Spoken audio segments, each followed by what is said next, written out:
Assalamualaikum warahmatullahi wabarakatuh.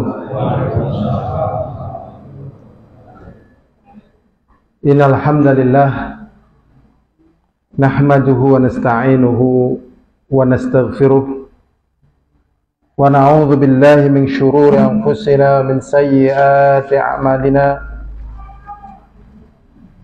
Man yahdihillahu fala mudilla lahu wa may yudlil fala hadiya lahu.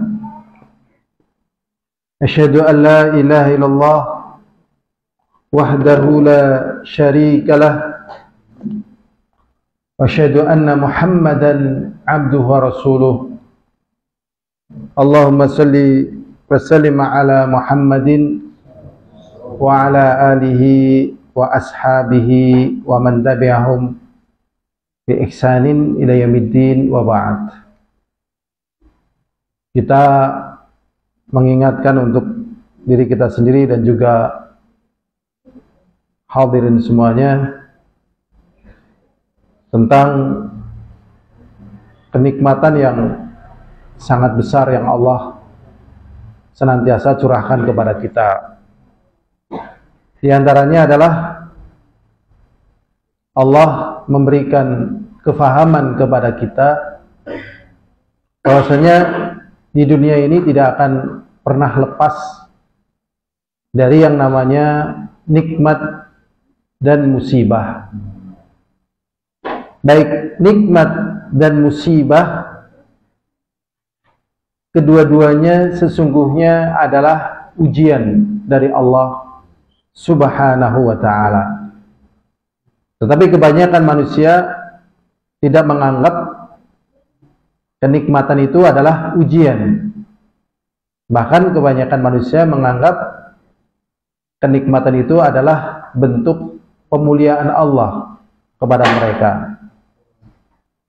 Demikian juga tatkala tertimpa musibah, banyak di antara mereka yang putus asa dan orang lain menganggap kehinaan. Maka dalam hal yang demikian ini diingatkan bahwasanya rukun iman yang keenam, yaitu beriman kepada takdir Allah, kepada qada dan qadar Allah, meliputi sabar di dalam menghadapi dua perkara tersebut. Tatkala mendapatkan nikmat, maka nikmat itu dikembalikan kepada Allah Subhanahu wa ta'ala, bukan dari usaha kita, bukan dari kepandaian kita. Demikian juga tatkala tertimpa musibah, maka kita harus beriman bahwasanya yang demikian itu semuanya dengan qada dan qadar Allah. Allah SWT mengatakan di dalam surat At-Taghabun ayat 11, ma asaba min musibatin illa biiznillah wa may yu'min billah yahdi qalbah wallahu bikulli syai'in alim. Apa saja yang menimpa dari musibah, semuanya dengan izin dari Allah. Jadi Allah takdirkan itu terjadi, ya. Walaupun dengan sebab. Kalau meninggal dunia misalnya tidak dianggap sebab, ya memang sebabnya sudah habis usianya, ya. Usianya sudah habis batas waktunya, kontraknya bukan kontrak, rezekinya tentang hidupnya sudah habis, karena kita tidak pernah menjalin kontrak sama Allah. Ini maksudnya hal-hal yang dianggap tidak ada sebab. Dan kita melihat saat ini musibah yang besar, kalau menurut saya, nanti insya Allah di akhir pembahasan kita akan ulas. Ya, ulas, karena saat ini jarang yang mengulas gitu. Kita ingin mengulas. Semoga bermanfaat.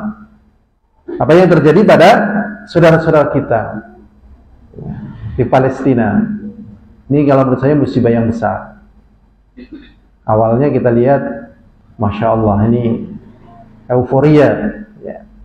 Ini satu hal yang tak terduga, tak terbayangkan. Ya. Nanti akan kita ulas insya Allah bagaimana sudut pandang kita dan sebenarnya permasalahan ini bagaimana secara tinjauan syariat. Ya, bukan secara tinjauan-tinjauan yang beredar. Karena tetap yang terbaik adalah apa yang datang dari sisi Allah Subhanahu wa ta'ala. Ya, karena tidak ada yang bisa lepas dari qada dan qadar Allah, sehingga tetap fokusnya kepada petunjuk Allah. Karena nanti kalau kita terlalu banyak mendengarkan misalnya komentar dari pengamat militer Timur Tengah, misalnya pengamat militer Indonesia dengan komentar begini dan begitu gitu ya. Pokoknya apa sebenarnya dalam masalah ini dan apa yang harus kita lakukan ya, dan seberapa besar perhatian kita terhadap perkara yang demikian ini. Nah, ini yang penting ya. Ini yang penting ya. Nah, sehingga agama ini betul-betul bisa menjadi rahmah bagi kita, bagi saudara-saudara kita yang lainnya ya. Dan yang umum adalah kita tetap merasakan ini sebagai musibah yang menyayat hati kita sebagai orang-orang yang beriman ya, mendengar saudara kita ya, mendengar saudara kita sebagaimana yang kita lihat ya, kasihan sekali ini pemandangan yang belum pernah kita lihat sebelumnya ya. Belum pernah kita lihat sebelumnya, kasihan, luar biasa ya. Walaupun mungkin hulu ledaknya nggak seperti Hiroshima dan Nagasaki, tetapi dalam masalah ini ada perbedaan-perbedaan tentang Hiroshima dan Nagasaki, dan ada perbedaan pula latar belakang munculnya. Tapi kalau dihitung dari jumlah korban, ya, yang hafal jumlah korban di Hiroshima berapa, di Nagasaki berapa, yang saat ini terjadi di saudara kita Palestina berapa, dan nilai saudara kita itu sangat besar. Ya, satu saudara kita itu nilainya sangat besar. Insya Allah nanti kita akan bahas ya terakhir ya. Jadi apa saja yang menimpa dari musibah itu dengan izin dari Allah. Dan barang siapa yang beriman kepada Allah, maksudnya semuanya dengan qada dan qadar Allah dan tidak akan meleset, maka hatinya terbimbing. Terbimbing ya jadi jenak, jadi tenang, jadi damai, orang resula ya, orang gembor gitu kan ya. Karena orang-orang kafir itu ngajarin orang beriman kalau ngadepi musibah gembor itu tidak gitu kan, sampai ke bawah-bawah ya kan.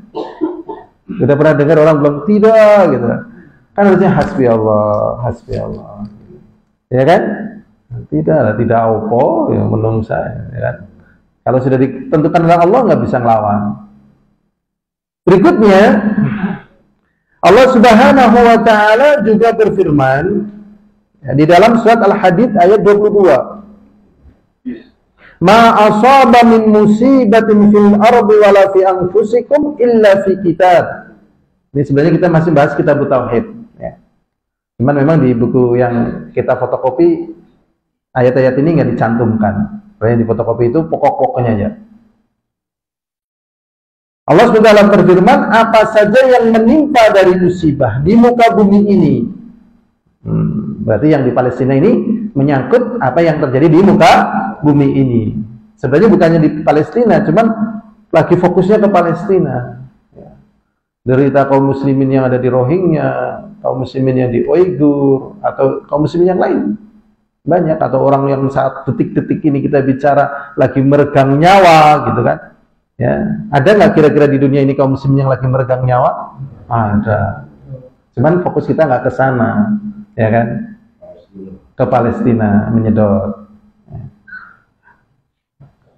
Ma asaba min musibatin fil ardi wala fi anfusikum, yang terjadi di muka bumi ini, wala fi anfusikum, apa yang terjadi pada diri kalian, illa fi kitab, semuanya sudah dicatat. Sudah dicatat. 50.000 tahun sebelum diciptakannya langit dan bumi.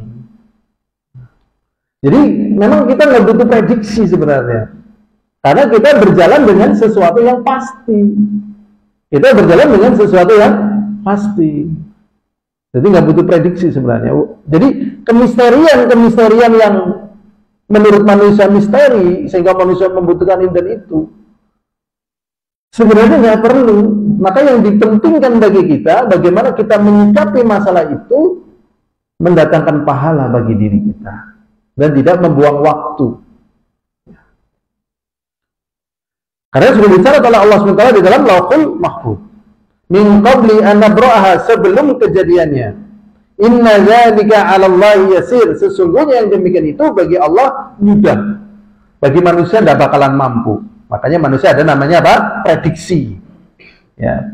Komentar pengamat, ya kan? Ya. Ini saat ini banyak komentar begini. Waduh, ternyata setelah kita kembalikan kepada syariat, ya nanti insya Allah kita akan sampaikan bagaimana sikap kita gitu. Ini dalam surat Al-Hadid ayat 22. Berikutnya hadirun azani wa azakumullah. Berikutnya ya. Kita lanjutkan kepada pembahasan ini dalam kitab tauhid. Di dalam Sahih Muslim dari sahabat Abu Hurairah radhiyallahu taala anhu, sesungguhnya Rasulullah sallallahu alaihi wasallam bersabda, "Ithnatani fin nasi huma bihim kufrun." Itu ada di buku antum. Rasulullah sallallahu alaihi wasallam mengatakan ada dua ya, perangai terjadi pada manusia. Jadi ini ada di kalangan manusia. Padahal dua perangai ini adalah perbuatan kekufuran. Yang pertama, at-ta'nu fin nasab, mencela nasab. Nah, mencela nasab maknanya berarti tidak ridho terhadap takdir di antaranya. Bisa jadi kesombongan. Tidak boleh mencela nasab. Berikutnya, wa niyahah 'alal mayyit, dan meratapi mayit. Bagaimana dengan orang yang terjatuh pada dua perkara ini? Apakah dia menjadi kafir atau tidak? Karena terkadang orang juga mencela nasab. Makanya zaman dulu ini hati-hati sekali. Anak-anak kalau wadan-wadanan biasanya yang diwadahi itu apa? Orang tuanya. Balying ya. Tapi zaman dulu nggak ada balying, nggak ada perundungan. Wadan-wadanan itu ramah nih ya. Dasar anaknya ketek ya. Kayak gitu zamannya. Wek kan anak ketek ya. Dan sebagainya, atau memanggil nama orang tuanya sehingga wadan-wadanan ini berbahaya ini ya. Karena bisa jadi bentuk pengingkaran terhadap takdir dan pencelaan terhadap takdir, karena kita terlahir dengan apa yang telah Allah tentukan. Kita nggak pernah memilih bapak kita putih misalnya, atau bapak kita hitam misalnya, atau bapak kita dari Afrika misalnya, nggak pernah milih. Kita terlahir dan itu yang Allah beri. Kemudian niyahah. Jadi orang yang terjatuh pada perkara tersebut terjatuh pada perbuatan kekufuran. Kalau dia masih punya amalan-amalan Islam, maka ini masih menjadikan mereka dalam lingkaran keislaman. Sebagaimana misalnya orang mengerjakan sholat 5 waktu. Sholat 5 waktu ini amalan keimanan. Apakah tatkala orang mengerjakan sholat 5 waktu ini tiba-tiba menjadi imannya sempurna? Betul-betul orang yang memiliki keimanan yang mutlak? Tentunya tidak. Demikian juga orang yang terjatuh pada perbuatan misalnya niyahah atau mencela nasab, dia terjatuh pada perbuatan kufur, tapi tidak menjadikan dia menjadi seorang kafir yang mutlak, yang keluar dari Islam. Jadi memang memahami agama ini butuh bimbingan, kalau enggak repot ya. Nanti akan apa? Terjatuh pada takfiri. Jadi orang-orang takfiri ini di dalam memahami yang demikian ini keliru ya. Misalnya kayak gini, Rasulullah mengatakan man ghasyana laisa minna. Barang siapa yang nipu maka bukan termasuk daripada golongan kami. Lah, bagi orang yang tidak paham, tidak termasuk golongan Rasulullah, berarti kan maknanya apa? Kafir. Karena Rasulullah kan beriman, bukan termasuk golongan Rasulullah. Berarti kan maknanya apa? Kafir, bukan golongan Rasulullah. Padahal maksudnya di sini tidak termasuk golongan Rasulullah pada perkara penipuan itu. Ya kan? Banyak sekali hal yang demikian itu. Kenapa, Pak? Nggih, pada perkara itu. La yu'minu ahadukum hatta akuna ahabba ilaikum, dan seterusnya. Tidak beriman salah seorang di antara kalian sampai aku dijadikan oleh kalian lebih dicintai, begitu. Nah, berarti kalau orang tidak mau mencintai Rasul lebih di atas dirinya, kafir. Kamu tahu nggak ini jihad? Tahu. Kamu berapa dari jihad nggak? Enggak. Kamu tahu nggak perintah Rasulullah harus melebihkan daripada dirimu, keluargamu, dan semuanya? Tahu. Kenapa kamu nggak berani jihad? Ya saya masih belum jelas. Oh, berarti kamu kafir kamu. Nah, ini salah dan ini berbahaya sekali. Makanya di dalam hal yang demikian ini, ya kita harus berbicara. Tadi saya mikir-mikir, saya mau ngomong nggak di akhir pembicaraan ini. Tapi ternyata kan sudah banyak orang yang berbicara, gitu. Sehingga kita butuh ngomong juga, butuh menyampaikan yang kita ketahui dari perkara agama ini. Ya, banyak orang yang ngomongnya tokoh-tokoh ya, tokoh-tokoh yang dikenal di dunia ini. Ya, makanya kita penting sekali mengetahui ilmu supaya selamat dunia dan akhirat. Kita lanjutkan lagi, hadirin azani wa azakumullah. Berikutnya di dalam hadis yang diriwayatkan dari Abdullah bin Mas'ud secara marfu', Rasulullah SAW mengatakan, laisa minna, bukan termasuk golonganku. Nah, maksudnya bukan termasuk golonganku di sini kafir atau tidak melakukan apa yang menjadi tuntunan Rasulullah. Kita ulangi lagi ya. Rasulullah SAW mengatakan, laisa minna, bukan termasuk golonganku atau golongan kami. Man darabal khudud, orang yang memukul-mukul pipi. Pukul Ramadan, aku ada gitu. Ya, apa biungnya dan sebagainya. Ya, memang luar biasa ini, ya. Kalau orang Palestina memang banyak yang takjub ya, wah luar biasa. Ya, kalau kita diuji kayak orang Palestina kayaknya ya Allah, terus kuat gemian itu memang menakjubkan sekali orang-orang Palestina. Ya, dan sejarahnya memang panjang mereka ya. Tapi memang mereka diberi fisik yang ganteng ya kan, badan yang besar, tanah yang subur gitu. Rezekinya akhirnya juga lancar ya kan. Nah, tapi ujiannya besar, tapi kesabarannya juga kita kayaknya nggak selevel dengan mereka ya dari sisi kesabarannya. Stres ya kayaknya langsung kabur ya. Stres ya. Guru itu loh. Lembangun ini kurang tahu nih ya Allah. Astagfirullahaladzim. Semoga Allah menolong mereka. Ya.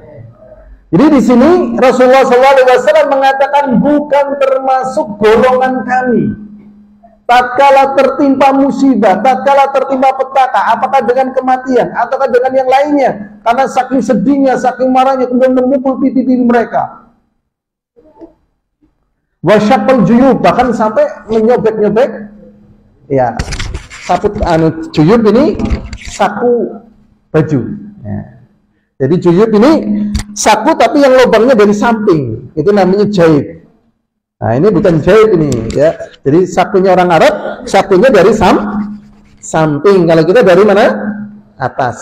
Wasyaqal juyub, disobek ini. Wa da'wa bid'awal jahiliyah, dan kemudian berteriak dengan teriakan jahiliyah. Ya, orang Indonesia mungkin bingung, rawane aku karo sapa. Atau anak yang mati, aku aja yang mati. Ya, ini termasuk jahiliyah. Ya. Nah, ya pakai bahasa kita masa wong lagi niat karo bahasa Arab mau ngomongin Jawa ya kan? Kan enggak mungkin kan? Enggak mungkin. Aku karo sapa, cepet teman. Ya Allah.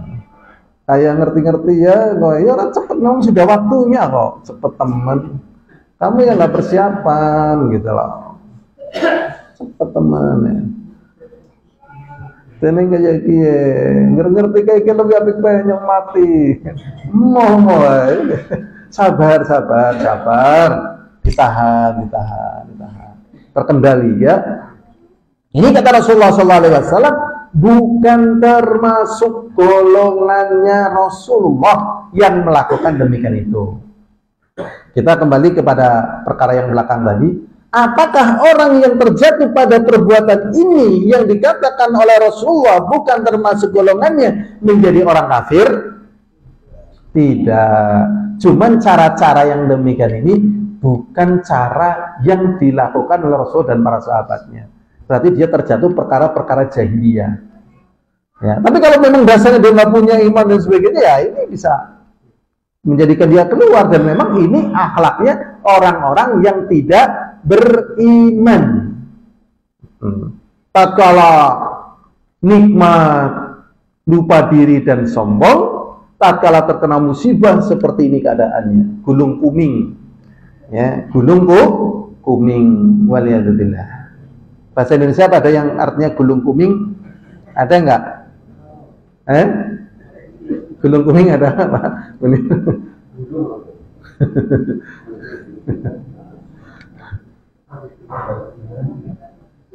Al-hadirin azan wa azakumullah. Di sini ada perkara yang ditunjukkan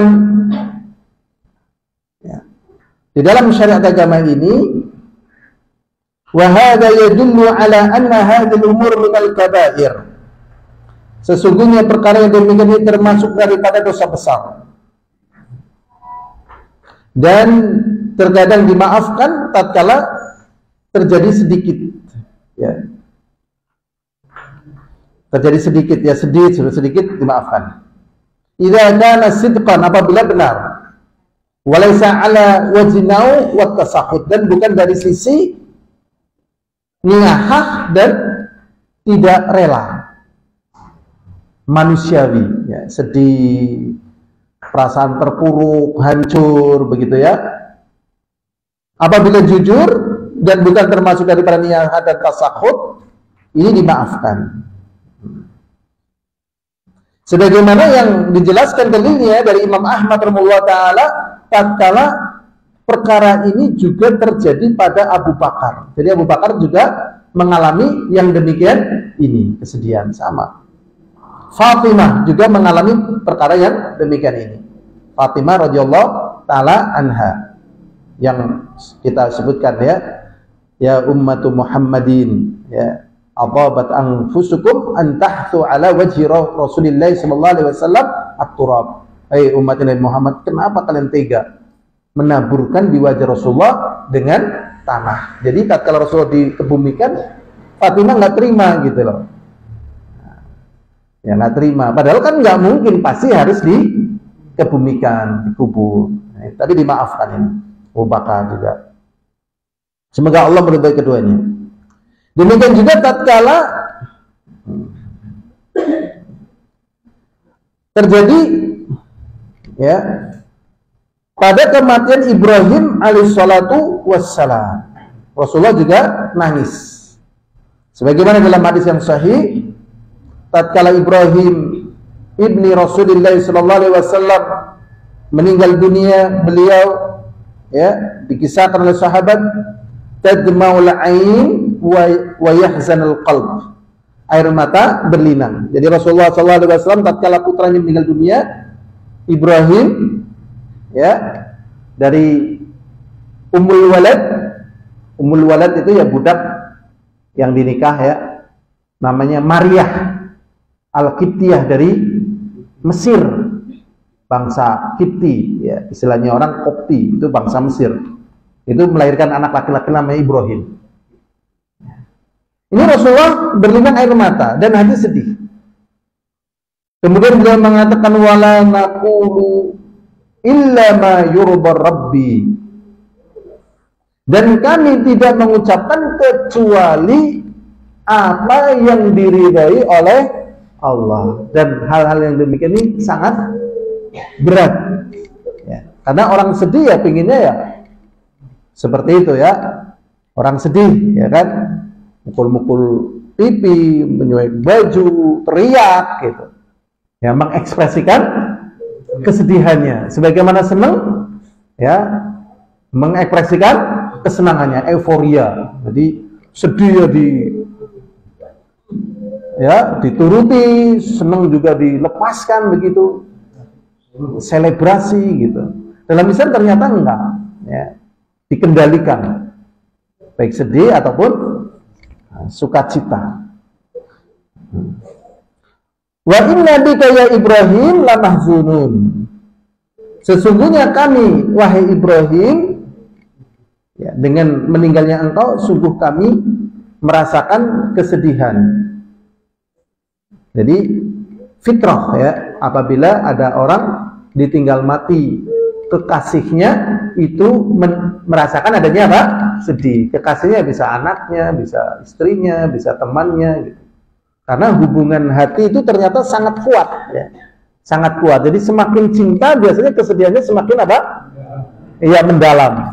Ya, semoga di sini sudah pernah mengalami cinta yang mendalam, ya.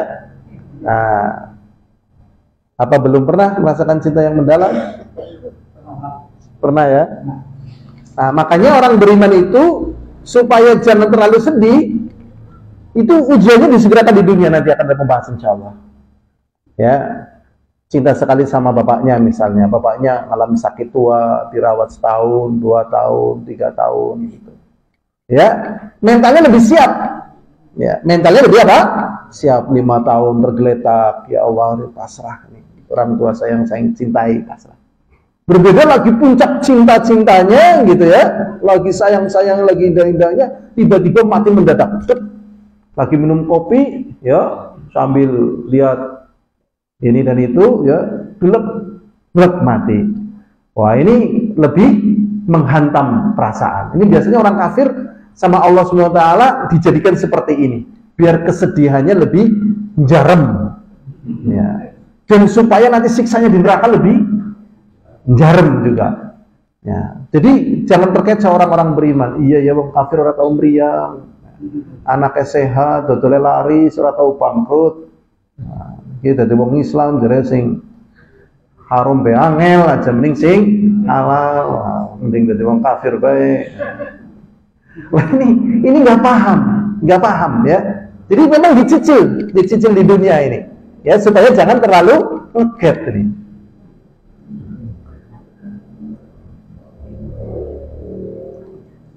Kemudian di dalam sebuah riwayat dari Usama bin Zaid, ya,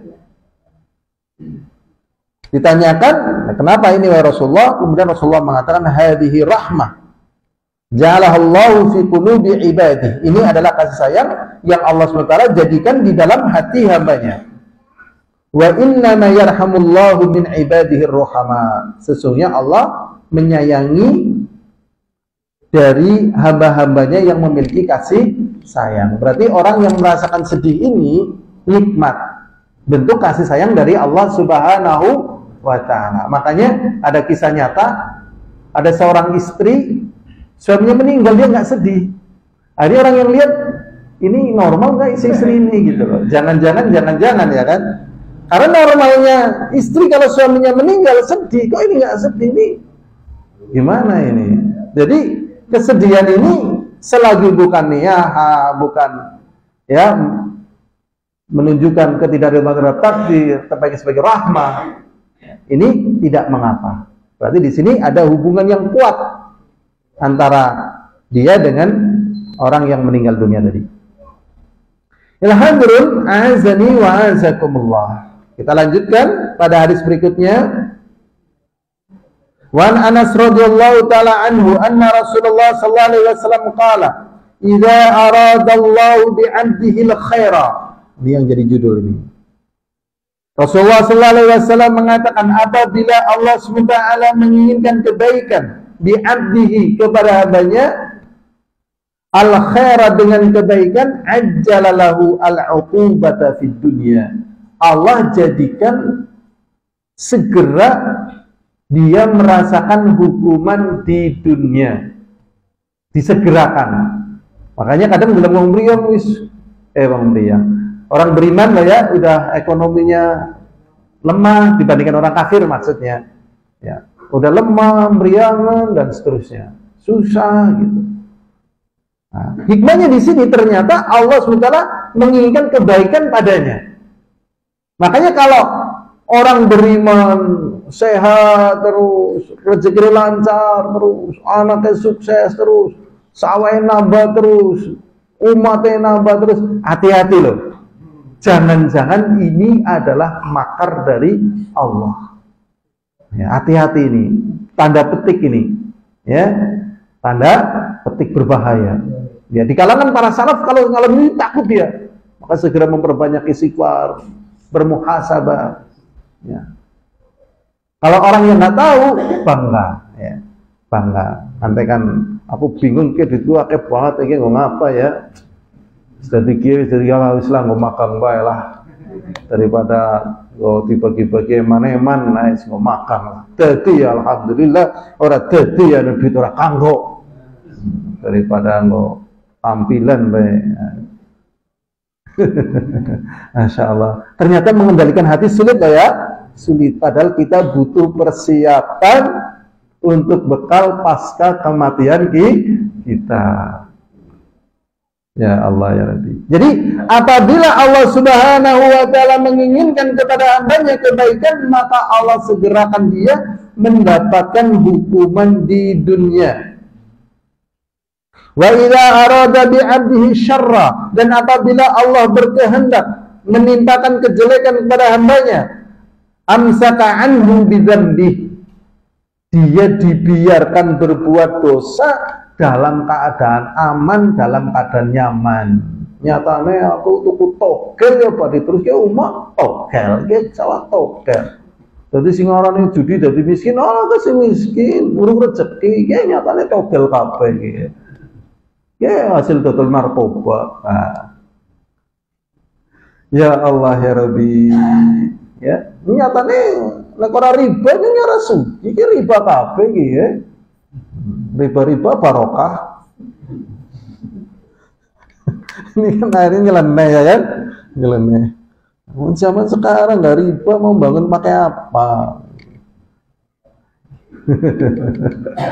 Ini memang dunia ini jebakan terus ya, jebakan ya, jebakan. Makanya jebakan ini ditelisik keberadaannya dengan petunjuk dari Rasulullah SAW. Jadi tatkala Allah mengendaki kejelekan pada seorang hamba, dia ditahan dari tertimpa musibah, dari tertimpa petaka. Tatkala dia melakukan dosa, melakukan zalim, akhirnya orang-orang Israel ini betul-betul istidraj ini, ya udah di batas nalar manusia normal ya.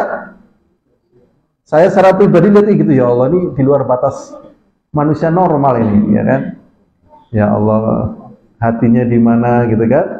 Astagfirullahaladzim, ora rikuh, ya zalim ora rikuh, berkepanjangan, ya berkelamaan ini. Astagfirullahaladzim, aja ngantekan dadi wong sing kaya gue, ya enggak? Ini kira-kira besok mereka itu akan dihisab nggak pada hari kiamat? Jelas ya, jelas ini. Mengurung tekan waktu lah. Ariel Sharon, nah, kemudian Josh Walker Bush, ya kan? Bahkan Mustafa Kemal Atatürk, ya kan? Bahkan semoga Allah ampuni pun mengalami Bapak Saddam Hussein gitu. Ya Allah, pokoknya orang zalim itu tinggal waktunya lah. Gitu. Dan di sini memang ada perbedaan sudut pandang. Sudut pandang dunia kan rata dengan tanah gitu ya. Kesedihan terpuruk bagi yang melihat, tapi bagi yang mati ya sudah selesai. Kalau amalannya baik ya baik, begitu. Bagi orang yang beriman kembalikan kepada takdirnya, nggak maning, kayak gitu. Tapi bagi orang yang zalim itu nggak selesai urusan, walaupun dia berlindung di balik ini dan itu, ya Allah, itu kan ketertipuan kamu dengan rezeki yang Allah berikan padamu dari kepandaian, dari kekayaan. Ya, tapi Allah nggak bakalan bisa ketipu. Ya. Jadi orang yang dikehendaki oleh Allah dengan kejelekan, azabnya, siksanya di dunia malah ditahan, sehat, aman, lancar, sehingga tambah sombong, tambah pongah. Hatta yuafi bihi yaumal qiyamah, sampai tatkala dia mati nanti dipenuhkan siksanya pada hari kiamat. Di dunia sebenarnya juga sudah timpakan juga.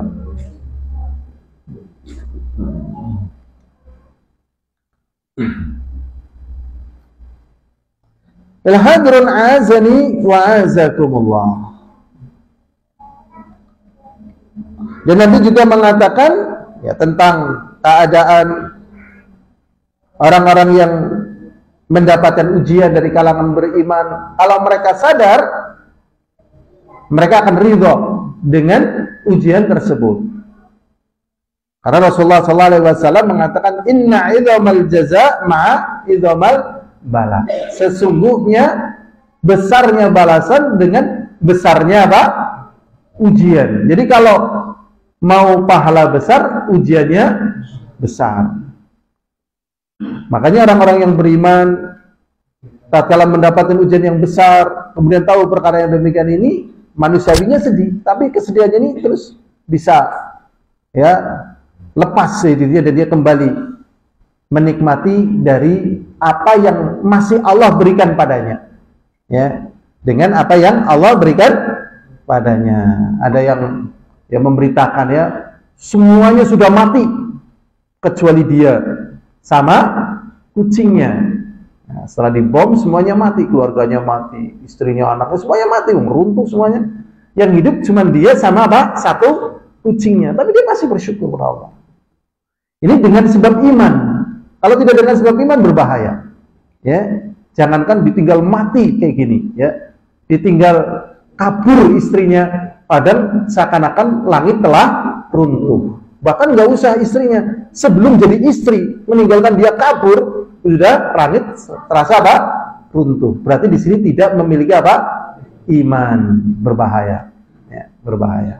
Tapi walaupun begitu kita tidak ingin diuji seperti itu, ya nggak? Apa ingin dicoba? Janganlah ya, yang aman-aman aja, yang tenang-tenang saja ya.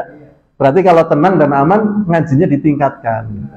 Cuman yang jadi permasalahan dalam kondisi aman, sehat, ngajinya bebeh, ngaji bebeh, wongnya ajik maning, pengajiannya kemana lah bebeh.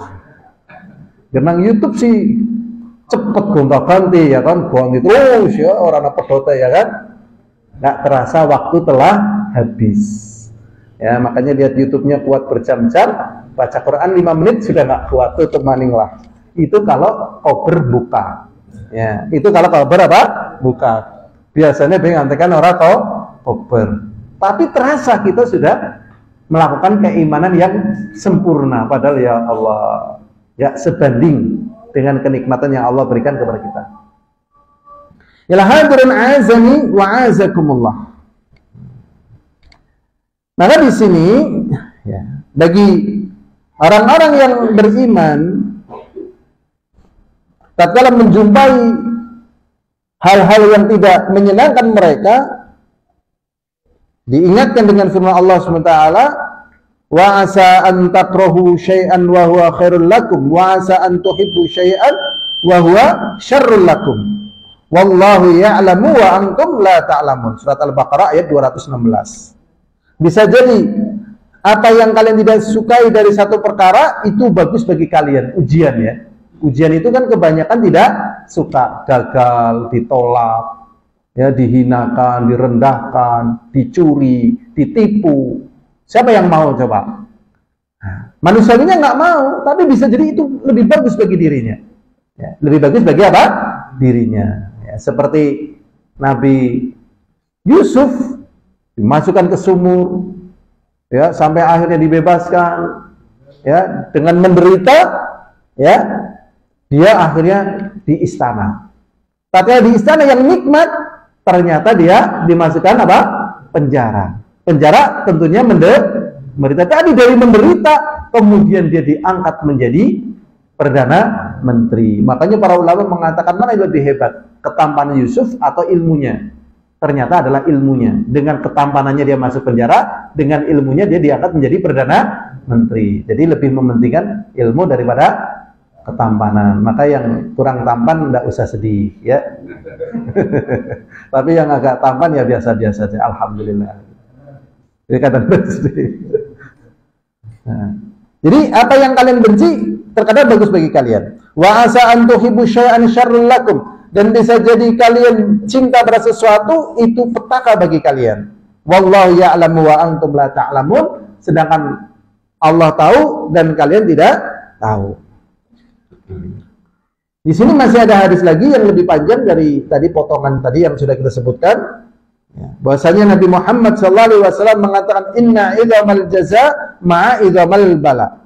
Sesungguhnya besarnya pahala itu bertalian dengan besarnya ujian. Jadi kalau ujiannya besar jangan sedih, pahalanya juga besar. Kalau ujiannya kecil jangan bangga, berarti pahalanya kecil. Nah kalau pahalanya kecil ya surganya rendah gitu. Ya, kayak gitu. Jadi yang pingin aman ya resikonya pahalanya rendah, yang berani menghadapi tantangan, kesedihan besar tapi pahalanya juga besar. Ya, jadi para pejuang itu kesedihannya sebenarnya besar itu. Ya, rekasane ulih orang mangan apa? Nangkane, ya kan? Seperti misalnya Syekh Ibnu Taimiyah udah di penjara, ya. Akhirnya negara nggak mampu menghadapi Tatar waktu itu. Setelah itu Syekh Ibnu Taimiyah meminta izin kepada negara untuk dilepaskan, untuk melawan Tatar. Akhirnya dilepaskan. Ibnu Taimiyah ya menjelaskan tentang bagaimana cara menghadapi Tatar. Akhirnya digerakkan pasukan Ibnu Taimiyah. Akhirnya Tatar kalah. Setelah Tatar kalah, Ibnu Taimiyah diambil lagi, dimasukkan penjara lagi sampai meninggal dunia. Ini kalau tidak ikhlas, ngemes, ya kan? Aku is berjuang, melebur penjara maning gitu.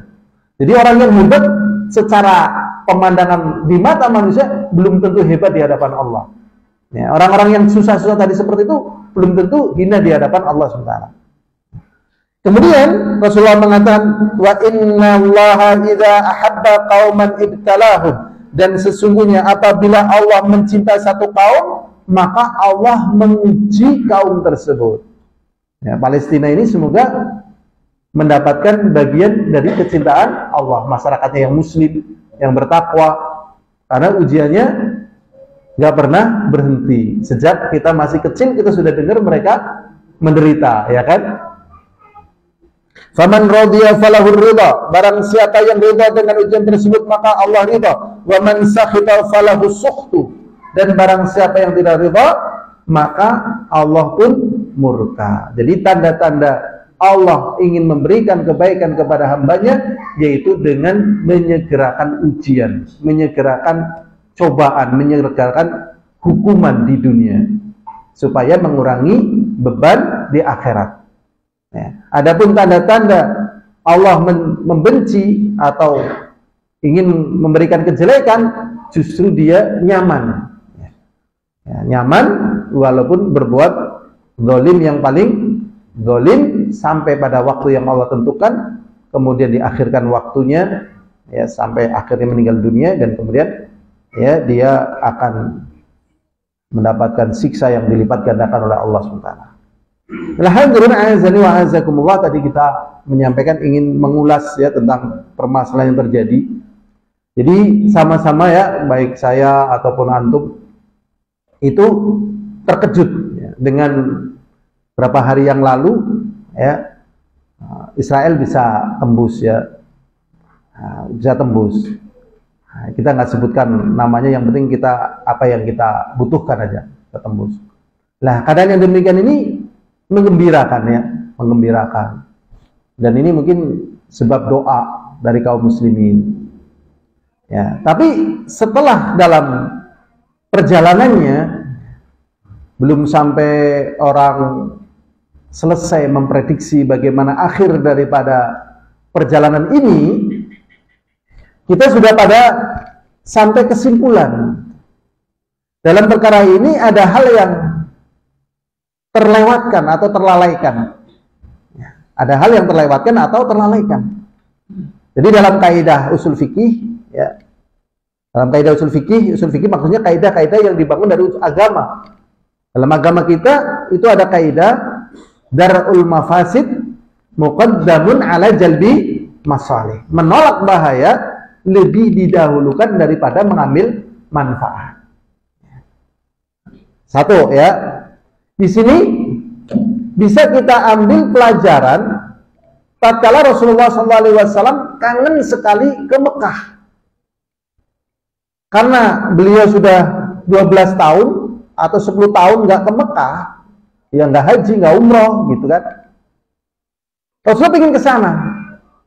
Akhirnya terjadi perjanjian namanya Hudaybiyah. Pada perjanjian Hudaybiyah ini ada poin-poin yang ini merugikan Rasulullah dan kaum muslimin. Umar bin Khattab merasa mampu, ya, merasa mampu untuk menaklukkan Mekah, tetapi sama Rasul ditahan. Karena ini yang bilang Rasulullah, akhirnya Umar bin Khattab menerima. Jadi secara perhitungan waktu itu, kalau perang menang, tapi Rasul ternyata masih menangguhkan, nanti sekian lama baru nanti Futuh Mekah menang. Ya.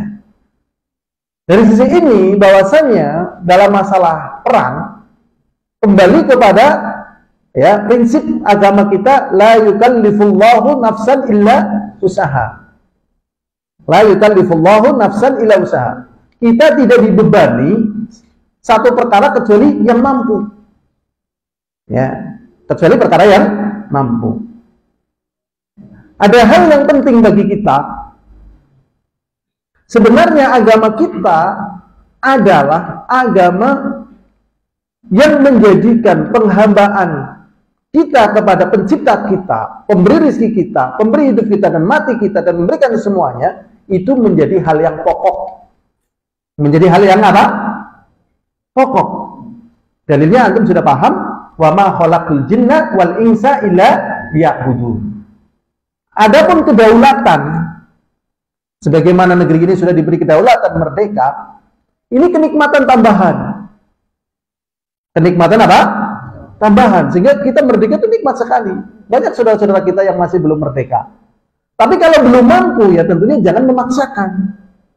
Karena Nabi Isa alaihissalam, seorang nabi, sampai beliau meninggal, apakah tegak daulah yang dibangun oleh Nabi Isa? Tidak. Dan banyak nabi-nabi yang lain nggak punya daulah, bahkan nabi-nabi sampai nggak punya pengikut. Jadi kalau antum tarik dari seluruh sejarah Nabi Isa itu di masa kehidupan yang tiran, ya mungkin sebelum Aristoteles, sebelum Alexander the Great atau di masa yang sama. Coba bayangkan kondisi Nabi Isa seperti itu.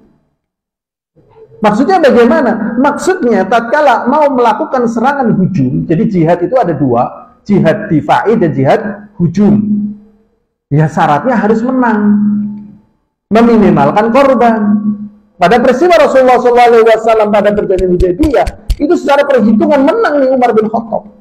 Tetapi Rasulullah dari Mekah ke Madinah itu sudah berperang 12 kali di Madinah sama kaum Madinah. Jadi secara kekuatan udah powerful. Kalau cuma ngadepin Quraisy menang, tapi Rasulullah masih menangguhkan, bayangkan. Sampai pada Futuh Mekah dan menang tanpa perlawanan, kemenangan mutlak. Sehingga Rasulullah berani mengatakan barang siapa yang masuk Mekah aman, barang siapa yang masuk rumah aman, gak diapa-apain karena sudah menang pendadakan. Nah, dalam perjalanan pertempuran ini yang terjadi ini itu tetap nih kita nggak mau dibodohin ya. Imun mungsuduren, antum bisa paham, ya kan? Makanya komentar-komentar para pengamat ini dan itu ala nggak kanggo gitu. Kita fokus kepada syariat. Tatkala posisi masih timun dan lawannya duren, secara hukum syariat nggak ditentukan. Nah nanti kan ada bantuan ini bantuan, Allah bantuan kan belum bantu. Wong jenengan wong kadang mau peloposan, ya kan? Misalnya bantu terus nggak sih nggak deg-deg namanya siapa? Paling bantu cepat gelut gitu loh. Dan nanti kalau terjadi referendumnya tetap posisi Palestina seperti itu. Memang tidak ada kata lain bagi Palestina sebenarnya menang. Kalau menang kedaulatan diakui baru. Tapi ini belum sampai kemenangan, belum sampai ini dan itu. Posisinya nanti kalau diterusin ini, ya Allah musibah ini. Makanya tidak ada jalan bagi itu berdoa. Kita mau bantu apa? Udah seperti ini keadaannya. Loh kok bisa komentarnya semacam itu? Iya. Karena kalau kita lihat, ya, sangat berharga ini nyawa seorang muslim. Sebenarnya masih berharga harta, tanah, wilayah, atau jiwa. Jiwa. Jadi pokoknya kita adalah menghambakan diri kepada Allah. Kemanapun kita pergi, masih buminya Allah. Bermisalnya nangkon orang apa nih pindah tempat lain bisa sih buminya Allah. Karena pokoknya penghambaan. Gitu. Dan Rasulullah SAW di dalam haji wada mengatakan inna dima'akum wa amwalakum wa a'radakum haramun ka hurmati yaumikum hadza fi syahrikum hadza fi baladikum hadza. Rasulullah SAW di dalam haji wada mengatakan, ya, Rasulullah mengatakan inna dima'akum, sesungguhnya darah-darah kalian, wa amwalakum, dan harta-harta kalian, wa a'radakum, dan kehormatan kalian, haramun alaikum, haram atas kalian, ka hurmati yaumikum hadza, seperti haramnya hari pas itu bulan Dzulhijjah musim haji, fi baladikum hadza, di Mekah, fi syahrikum hadza, ya, yaitu pada bulan Dzulhijjah, pada pas di Arafah itu. Ya, ini kan haram, berarti nyawa satu orang muslim ini mahal. Jadi kalau memang mau harus melakukan jihad wujud, bisa nggak 0% korban gitu. Sulit di masa kita ini dengan perubahan seperti itu. Lah kalau sulit ya sabar. Makanya para ulama Ahlussunnah wal Jamaah, jihad yang paling utama di masa kita itu mari ngaji, berdakwah. Memang tatkala mari ngaji, setan itu biasa pecing temen sih. Jadi buktinya perjuanganmu.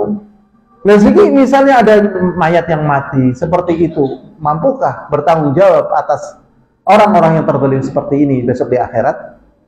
Ya, karena Rasulullah juga mengatakan wattaqul dzulma fa inna dzulma dzulumatun yaumal qiyamah. Dan hati-hati kalian dari kezaliman, karena kezaliman adalah kegelapan di hari kiamat. Jadi Masya Allah, memang kita tidak ada jalan memperbanyak mendoakan mereka, semoga Allah menolong mereka, memenangkan mereka, memberikan hidayah mereka, memberikan taufik kepada mereka, dan korban segera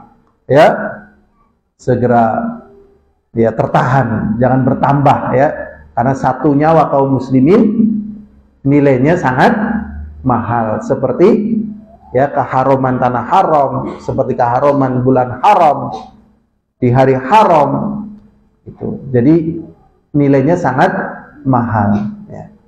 Jadi ini pelajaran sangat penting, sehingga sedang rame-ramenya pemberitaan semacam itu, dengan perjalanan banyaknya korban, akhirnya kita mencukupkan, ya, hal yang demikian ini. Ada hal yang, ya, keliru, ya, keliru. Harusnya lebih banyak bersabar. Loh kok belum merdeka? Ya memang belum dikasih rezeki kok. Belum dikasih rezeki merdeka. Toh secara umum mereka sebenarnya masih bisa beribadah. Ya, masih bisa beribadah di kampung-kampung mereka. Memang ini ujian sangat berat sekali bagi mereka dan juga bagi kaum muslimin. Ya, semoga ini bisa bermanfaat apa yang kita sampaikan. Ini yang kita lihat dari perkara yang terjadi di Palestina, ya, di Palestina. Dan memang hal-hal yang seperti ini sering menimbulkan fitnah, ya, menimbulkan fitnah. Tapi kita tidak bahas detailnya, ya, karena ini menyangkut perkara yang dalam. Cuman perkara yang tepat, ya, adalah dengan mendoakan, ya. Mendoakan ini saja, ya. Simpulan ini juga saya mengambilnya sebenarnya lama, yaitu dulu kita tahu yang namanya Syekh Ahmad Yasin. Nah, ternyata beliau mengalami nasib seperti itu, kemudian kita ceritakan kepada teman yang asli Palestina, ya, kemudian ternyata tanggapannya berbeda, jadi kita mulai memperbaiki sikap, ya, sampai pada kejadian ini. Itu yang kita yakini, sikap kita adalah mendoakan, ya, mendoakan. Nah, karena ada sebagian orang yang nggak mau mendoakan, bahkan menjelekan. Tapi walaupun begitu kita, ya, berharap ya, baik kita ataupun mereka tetap berjalan pada petunjuk Allah SWT, sehingga kemenangan dengan keridhaan Allah. Kemenangan dengan keridhaan Allah. Jadi kalau menang, betul-betul menang, Allah ridha. Kalau misalnya secara zahirnya kayak belum menang, Allah tetap ridha. Ini kemenangan dengan keridhaan Allah SWT. Wallahu a'lam bishawab. Walhamdulillahirabbil alamin. Assalamualaikum warahmatullahi wabarakatuh.